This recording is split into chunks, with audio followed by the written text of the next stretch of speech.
নমস্কার, আমি ইন্দ্রাণী। শুরু করছি আজকে। শাস্ত্র বলছে কিলিয়ে কাঁঠাল পাকানো যায় না। বিজ্ঞান বলছে কার্বাইড দিয়ে কাঁচা এঁচড়কে কাঁঠাল বানালেও স্বাদে গন্ধে তেমন একটা ভালো কিছু হয় না। মানে হলো সবকিছুর বেড়ে উঠতে, পূর্ণতা পেতে একটা সময় লাগে। এক পদ্ধতির মধ্যে দিয়েই তা পূর্ণতা পায়। আপনার মনের সব আবেগ দিয়েই 70-এর দশক তো মুক্তির দশক হয়নি, কিন্তু সেই 56-57 থেকে শুরু হওয়া ভাষা আন্দোলনের শেষটাতে মুক্তিযুদ্ধ হয়েছে, স্বাধীন হয়েছে বাংলাদেশ। রাহুল গান্ধী চাইবেন আর মহব্বত কা দোকান খুলে যাবে মোড়ে মোড়ে, এমনটা হবে না। তার জন্য একটা পরিকল্পনা দরকার, সময় মেনে কিছু কাজ করা দরকার।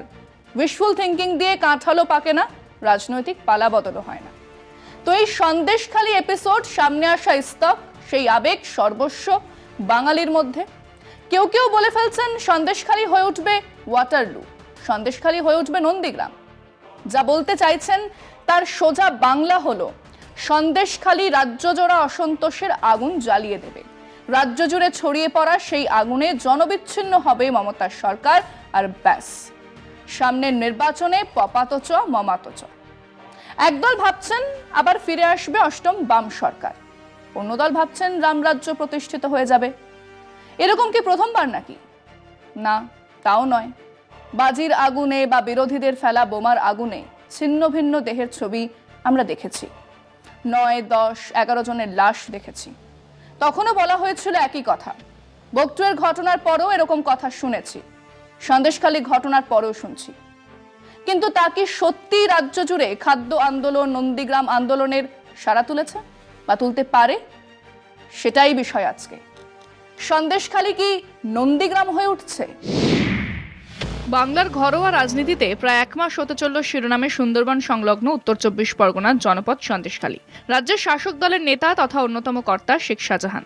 এক কথায় সন্দেশখালী শাহজাহানের সৌজন্যে শাসক দলের মুক্তাঞ্চল। রেশন কেলেঙ্কারি চলতি তদন্তের জেরে তৃণমূল নেতার সেই বিতর্কিত বাড়িতে ইডি হানা দিতে গিয়ে শুরু হয় গোলমাল। নেতার অনুগামী গ্রামবাসীদের একাংশের প্রতিরোধ, তল্লাশি না করেই ফিরে আসতে বাধ্য হন ইডি তদন্তকারীরা। সেই থেকে জেলা পরিষদের কর্মাধ্যক্ষ শেখ শাহজাহান ফেরার।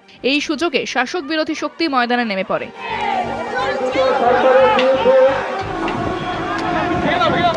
শাহজাহানের সাগরেদদের বিরুদ্ধে সরব হয় বিরোধী বাম ও বিজেপি প্রভাবিত গ্রামবাসীরা। গত কয়েক সপ্তাহ জুড়ে তৃণমূলের ওইসব স্থানীয় নেতার বাড়িতে আছড়ে পড়ে জনরোষ। এই জনরোষ কতটা স্বতঃস্ফূর্ত আর কতটা রাজনৈতিক স্তরে বিরোধীদের সংগঠিত তা নিয়ে বিতর্ক চলছে। কিন্তু সন্দেশখালী ঘটনা প্রবাহ ক্রমে শাসকের বিড়ম্বনা বাড়িয়ে চলেছে, বিশেষত সেখানকার মহিলাদের একাংশে স্থানীয় নেতাদের বিরুদ্ধে নিগ্রহের গুরুতর অভিযোগে। প্রত্যাশিতভাবেই বিরোধীরা সামগ্রিকভাবে নিশানা বানিয়েছে তৃণমূলকে। কেন্দ্রীয় শাসক দল তার সর্বশক্তি নিয়ে ঝাঁপিয়ে পড়েছে। গাঝাড়া দিয়ে এই নিয়ে ময়দানে নেমে পড়েছে সিপিএম। সন্দেশখালীকে স্থানীয় পরিসর থেকে রাজ্যব্যাপী ছড়িয়ে দিতে তারা মরিয়া। অনেকেই তার সঙ্গে সিঙ্গুর নন্দীগ্রাম পর্বের ইতিহাসে পুনরাবৃত্তি বলে জাহির করছে। জোর করে কৃষি জমি নিয়ে কারখানা গড়ার বিরুদ্ধে গড়ে ওঠা জনপ্রতিরোধ কিভাবে প্রায় 3.5 দশকের বাম মসনদের ভিত নাড়িয়ে দিয়েছিল তা আজ ইতিহাস।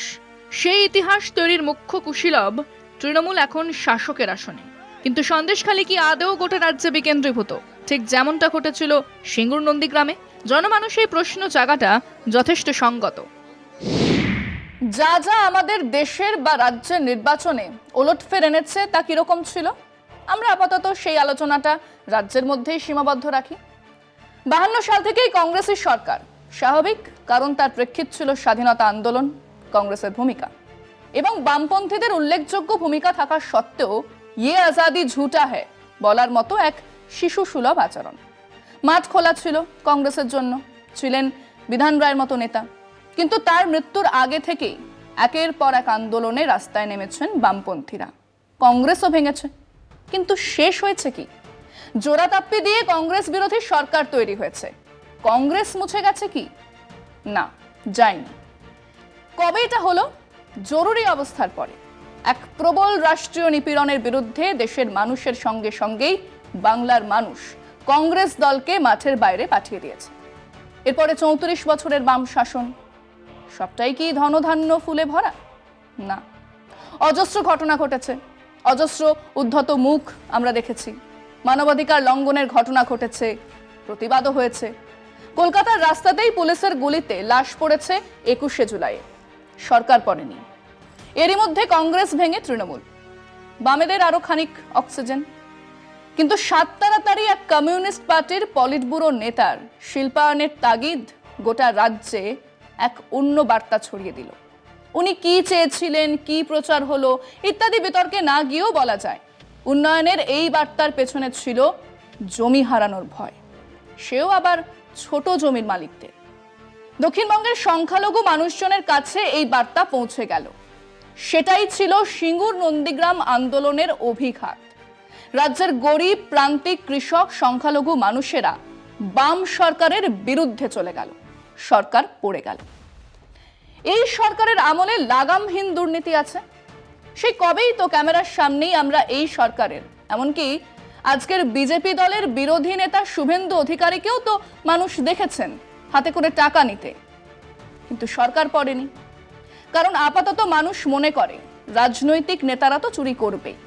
তৃণমূল জমানাতে কিছু জায়গায় মানুষের জায়গা জমি নিয়ে আন্দোলন হয়েছে, বিরোধিতা হয়েছে বই কি, কিন্তু খেয়াল করুন সেই ভাঙড়ে বা দেউচা পাচামিতে সরকার পুলিশ নামিয়ে গুলি চালিয়ে সামাল দেবার চেষ্টাও করেনি। মাঠে নামিয়েছেন পরমব্রতকে, নামিয়েছেন নো ভোট টু বিজেপির ডাক দেওয়া এক সংখ্যালঘু নেতা সামিরুল ইসলামকে। কাজেই সেসব আন্দোলন সেই এলাকাতেই বিরাট প্রভাব ফেলেনি, বা ফেললেও তার থিততে সময় নেয়নি। আর কি, কিছু জায়গায় সরকারি দলের তৃণমূলের মাঝারি নেতাদের অত্যাচার ঔদ্ধত্যের ছবি এসেছে, তাদের বিশাল বাড়ির ছবি নিয়ে সিরিজ তৈরি হয়েছে, কিন্তু তা কি সারা রাজ্যের প্রান্তিক মানুষদের কাছে কোনো বার্তা দিতে পেরেছে? ক্যামেরার সামনে শাহজাহানের বাহিনী আমাদের রাতে ডেকে পাঠাতো, নিশ্চয়ই এই কথাতে সত্যি তো অনেকটাই আছে। যেমনটা লীনা গঙ্গোপাধ্যায় বলেছেন, তেমনটা তো সত্যি নয়। কিন্তু এই বার্তা কি অন্য জেলায়, অন্য গ্রামের মানুষের কাছে গেছে? বা গেলেও তারা তাদের বাস্তবতার সঙ্গে মিল পাচ্ছেন? মানে এরকমটাই কি অবস্থা যে সারা রাজ্য জুড়ে মহিলাদের রাত হলেই তৃণমূল দফতরে ডেকে নিয়ে যাওয়া হচ্ছে? তা তো নয়। কাজেই এই আন্দোলন এক লোকাল ফিনোমেনন হয়েই থেকে যাচ্ছে। কিছু মানুষ বিরোধী হয়ে উঠছেন, কিছু বিরোধী ভোট বাড়বে। এমনকি যদি ধরেই নিই যে সন্দেশখালিতে তৃণমূল হেরেই যাবে, তাহলেও কি রাজ্য জুড়ে কোনো অভিঘাত তৈরি করছে? আমরা জানি, বিরোধী নেতারাও জানেন, করছে না। কিছু আবেগপ্রবণ সাংবাদিক বা রাজনৈতিক কর্মী সন্দেশখালিকে নন্দীগ্রাম বা ওয়াটারলু হয়ে উঠতে দেখতে চান, কিন্তু তারা চাইলেই তো হবে না। বাস্তব অবস্থা তো তা নয়। আমরা আমাদের দর্শকদের প্রশ্ন করেছিলাম যে সন্দেশখালির ঘটনা কি সারা রাজ্য জুড়ে এক রাজনৈতিক পালাবদলের ইঙ্গিত দিচ্ছে? সন্দেশখালির প্রতিবাদ কি সারা রাজ্যে ছড়িয়ে পড়ছে? শুনুন মানুষজন উত্তরে কি বলেছে। এই ঘটনাটা বিরোধীদের উস্কানো, বিরোধীদের কিছু চক্রান্ত, প্রশাসন তদন্ত করছে। মানুষ যদি তার সঠিক মতামত প্রয়োগ করার সুযোগ পায় তো ইনভেরিয়েবলি এটা একটা পালাবদলের বড় ইঙ্গিত। কিন্তু এটাকে নিয়ে যদি রেশিয়াল পলিটিক্স করা হয় তাহলে বলা মুশকিল কি হবে। দেখুন, ব্যক্তিগতভাবে আমার মনে হয় সিঙ্গুর নন্দীগ্রাম একটা অন্য ইস্যু, এটা একটা অন্য ইস্যু। সুতরাং এটার সাথে পালাবদলের যে কোনো সম্পর্ক আছে বলে আমি মনে করি না। রাজ্য সরকারকে যেভাবে হেনস্থা করছে, কালিমা কাটছে, পুলিশ প্রশাসনকে যেভাবে হেনস্থা করছে বিজেপি সরকার, এতে আমরা ধিক্কার জানাই। যদি সত্যিকারের নারী ঘটিত কিছু ঘটে থাকে তাহলে কোর্ট আছে, প্রশাসন আছে, যেসব মেয়েদের নামে এইসবগুলো এলিগেশন হচ্ছে তারা তো সেখানে গিয়ে রিপোর্ট করতে পারে, কিন্তু সেটা দেখছি না। সন্দেশখালির ঘটনা সত্যি একটা ন্যক্কারজনক ঘটনা, কারণ আমাদের প্রত্যেকের ঘরেই মা বোন নিয়েই আমাদের পরিবার, সেখানে কোনো মহিলার সম্মান নষ্ট হয়ে যাওয়া, এটা আমরা সাধারণ পাবলিক এটা কখনোই মেনে নিতে পারছি না। সন্দেশখালি একটা বিচ্ছিন্ন ঘটনা। বাংলার মানুষ, বাঙালিরা বুঝে গেছে গুজরাট যদি সৃষ্টি করতে পারে বিজেপি, বাংলাকে যদি ভেবে নেয় যে গুজরাট সৃষ্টি করব, তাহলে বিজেপি পার্টি মূর্খের স্বর্গে বাস করছে। আমাদের রাজ্যের মুখ্যমন্ত্রী মমতা বন্দ্যোপাধ্যায় বলে দিয়েছে যারা দোষী তারা কঠোরভাবে তাদের শাস্তি হবে এবং তারা ধরা পড়বে। এটা অনভিপ্রেত, এটা হওয়া উচিত নয়। সাধারণ মানুষের কষ্ট কেউ সহ্য করবে না। আমার মনে হয় ওখানে সম্পূর্ণ বিরোধীদের একটা উস্কানি চক্রান্ত, সাধারণ মানুষদের কিছু লোককে ভাঙিয়ে কিছু লোককে নিয়ে এরকম একটা চক্রান্ত করা হয়েছে, এটা আমার ধারণা। সন্দেশখালির ব্যাপারটা একটু সমস্যা, বিজেপি এবং অন্যান্য রাজনৈতিক দল পরিকল্পিতভাবে একটা শান্ত এলাকা অশান্ত করার চক্রান্ত করছে। এর প্রভাব কোনোভাবে বাংলায় পড়বে না। তৃণমূল পশ্চিমবঙ্গে যে নৈরাজ্য, যে অপশাসন এবং যেভাবে লুটতরাজ চালিয়েছে, দুষ্কৃতিরাজ চালিয়েছে, সন্ত্রাস চালিয়েছে, তার ক্ষোভের বহিঃপ্রকাশ হচ্ছে সন্দেশখালী। সারা রাজ্যেই তো মোটামুটি ছড়িয়ে পড়ছে এসব। এটা তো ভালো না, ভালো জিনিস না। এই সন্দেশখালী মহিলাদের আন্দোলনই এই পশ্চিমবঙ্গে পালা বদলের ইঙ্গিত দিচ্ছে। এই সমস্ত বিষয়ে আমরা রাজ্য রাজনীতিতে তৃণমূল কংগ্রেসের কোনো রকম প্রভাব পড়বে না। পশ্চিমবঙ্গে পালা বদলের কোনো জায়গা নেই। এখনও 10-15 বছর তৃণমূল কংগ্রেস ক্ষমতায় থাকবে।